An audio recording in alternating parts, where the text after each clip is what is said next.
So Martin Park kind of started for me, believe it or not, in a refugee camp in Southeast Asia. I worked in a refugee camp as a pediatrician for about 6 months and developed relationships with a lot of Hmong and Lao refugees, and it turns out many of them had relatives in Fresno. So I ended up bringing letters from the camp, looking up people here in Fresno, and many of them lived in the Lowell neighborhood. As I became friends with some of them, that meant spending a lot of time in the Lowell neighborhood, which kind of opened me up to having an interest in many ways, including ministry in the neighborhood. And I moved to Fresno in 1985 to start a charter school at First Presbyterian Church. And I did that for 2 years, and then the church wanted to reach out to the community. And because of my background in education, we started an ESL class. And because we started the ESL class in downtown Fresno, it made sense that I lived there.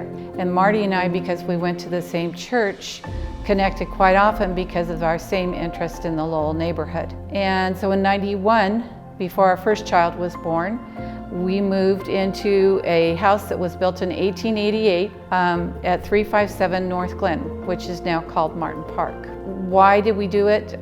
We did it because we knew it was what God wanted us to do. And it didn't take long to figure out that really what our job was to be skin on Jesus.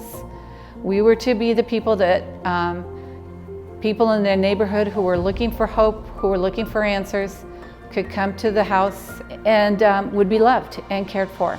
Before we got married and bought the house, I was having a Bible study with a half a dozen Lao teenagers. As the neighborhood changed over the years and morphed from more Southeast Asian to more Hispanic, and some things are happening even now. There's a young Hispanic man who lived down the street from us, who no longer does, who's about 25, that I'm meeting with every week still. Or just started in the last couple months, really.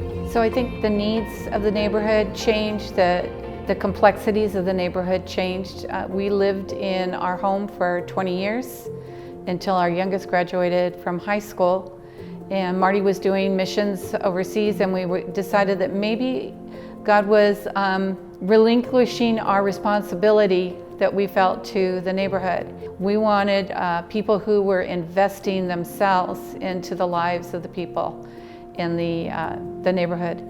So through some different connections, we realized that our friend, the janitor, Oscar Rodriguez, and his wife, Julie, were looking to purchase a home in the Lowell neighborhood.